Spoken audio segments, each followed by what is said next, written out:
Kannada industry ಅಂತ ಬಂದಾಗ D boss Darshan ಅವರಿಗೆ ದೊಡ್ಡ ಅಭಿಮಾನಿ ಬಳಗವೇ ಇದೆ.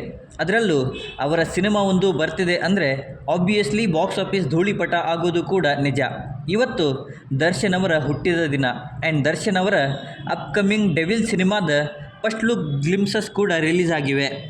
ಮೊದಲನೇದಾಗಿ ದರ್ಶನ್ ಅವರಿಗೆ ಹುಟ್ಟುಹಬ್ಬದ ಹಾರ್ದಿಕ ಶುಭಾಶಯಗಳು. ಹಾಗಿದ್ರೆ ಡೆವಿಲ್ ಫಸ್ಟ್ ಲುಕ್ ಗ್ಲಿಮ್ಸಸ್ ಹೇಗಿವೆ ಎಲ್ಲವನ್ನು ಕೂಡ ಮಾತಾಡೋಣ. ಅದಕ್ಕೂ ಮುಂಚೆ ಚಾನಲ್ಗೆ ಹೊಸಬರಾಗಿದ್ದರೆ ದಯವಿಟ್ಟು ಚಾನಲನ್ನು ಸಬ್ಸ್ಕ್ರೈಬ್ ಮಾಡಿಕೊಂಡು ಪಕ್ಕದಲ್ಲಿರೋ ಗಂಟೆಯನ್ನು ಕೂಡ ಬಾರಿಸ್ಬಿಡಿ. ಯಾಕೆಂದರೆ ಇದೇ ತರಹದ ಮತ್ತಷ್ಟು ಡಿಸ್ಕಷನ್ ಜೊತೆಗೆ ಭೇಟಿಯಾಗ್ತಿರೋಣ. ಆ್ಯಂಡ್ ಈ ವಿಡಿಯೋ ನಿಮಗೆ ಇಷ್ಟ ಆದರೆ ನಾನು ನಿಮ್ಮ ಕಡೆಯಿಂದ ಬಯಸೋದು ಒಂದು ಲೈಕ್ ಮಾತ್ರ. ಅದನ್ನು ಕೂಡ ಕೊಟ್ಟು ವಿಡಿಯೋನ ಕೊನೆಯವರೆಗೂ ನೋಡಿ. ಡೆವಿಲ್ ದ ಹೀರೋ ಇದು ಪ್ರಕಾಶ್ ವೀರ್ ಅವರ ನಿರ್ದೇಶನದಲ್ಲಿ ಡಿ ಬಾಸ್ ದರ್ಶನ್ ಅವರ ಮುಖ್ಯ ಪಾತ್ರದಲ್ಲಿ ಬರ್ತಾ ಇರುವಂಥ ಸಿನಿಮಾ. ಅದರಲ್ಲೂ ಡಿ ಬಾಸ್ ದರ್ಶನ್ ಅವರ ಹೈಪ್ ಇರುವಂಥ ಸಿನಿಮಾ.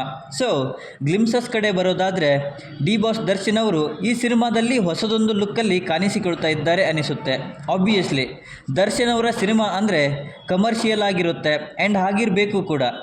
ಇನ್ನು ಇಲ್ಲಿ ಬಿಟ್ಟಿರುವ ಗ್ಲಿಮ್ಸಸ್ ಸಿನಿಮಾದಲ್ಲಿ ಇರ್ತವೆ ಅನ್ನೋದು ಡೌಟು. ಯಾಕೆಂದರೆ ಇನ್ನೂ ಸಿನಿಮಾದ ಶೂಟಿಂಗ್ ಶುರುವಾಗಿಲ್ಲ. ಆದಷ್ಟು ಬೇಗ ಸಿನಿಮಾದ ಶೂಟಿಂಗ್ ಶುರುವಾಗುತ್ತೆ. ಬಟ್ ದರ್ಶನ್ ಅವರು ಹೊಸದಾಗಿ ಅದರಲ್ಲೂ ಡಿಫ್ರೆಂಟಾಗಿ ಏನೋ ಮಾಡ್ತಿದ್ದಾರೆ ಅನಿಸೋದಂತೂ ನಿಜ. ಇಲ್ಲಿ ಡೈರೆಕ್ಟರ್ ಅವರು ಒಂದು ಮಗುವನ್ನು ಡೆವಿಲ್ಗೆ ಕಂಪೇರ್ ಮಾಡಿ ಗ್ಲಿಮ್ಸಸ್ನ ನರೇಟ್ ಮಾಡಿದ್ದಾರೆ. ಬಟ್ ಅದು ಇನ್ನೂ ಬೆಟರ್ ಆಗಿರಬೇಕಿತ್ತು ಅನಿಸಿತ್ತು ನನಗೆ. ಇನ್ನು ಇಲ್ಲಿ ಈ ಕಾರ್ಡ್ಸ್ನ ನೀವು ನೋಡ್ಬೋದು. ಇವು ಡೆವಿಲ್ನ ಗೇಮ್ನ ಇಂಡಿಕೇಟ್ ಮಾಡ್ತವೆ ಅನ್ಕೋತೀನಿ. ಇಲ್ಲಿ ಡೆವಿಲ್ ಸಿಂಬಲ್ ಕೂಡ ನೀವು ಅಬ್ಸರ್ವ್ ಮಾಡಬಹುದು.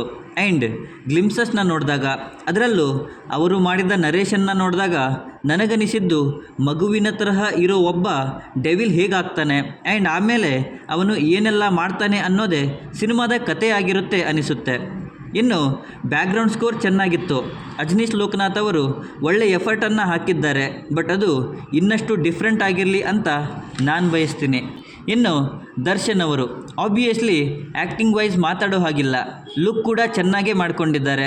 ಅದರ ಬಗ್ಗೆ ಕಮೆಂಟ್ಸ್ ಕೂಡ ಇದ್ದಾವೆ. ಬಟ್ ಅದನ್ನು ಮುಂದೆ ಹೋಗ್ತಾ ಡಿಸ್ಕಸ್ ಮಾಡೋಣ. ಬಟ್ ಒಂದೇ ಫಾರ್ಮ್ಯಾಟಲ್ಲಿ ಕತೆಗಳನ್ನು ಚೂಸ್ ಮಾಡೋದನ್ನು ಬಿಟ್ಟು ಒಳ್ಳೊಳ್ಳೆ ಸ್ಕ್ರಿಪ್ಟ್ಗಳನ್ನು ಸೆಲೆಕ್ಟ್ ಮಾಡ್ಕೊಳ್ಳಿ ಅನ್ನೋದೇ ನನ್ನ ಆಸೆ.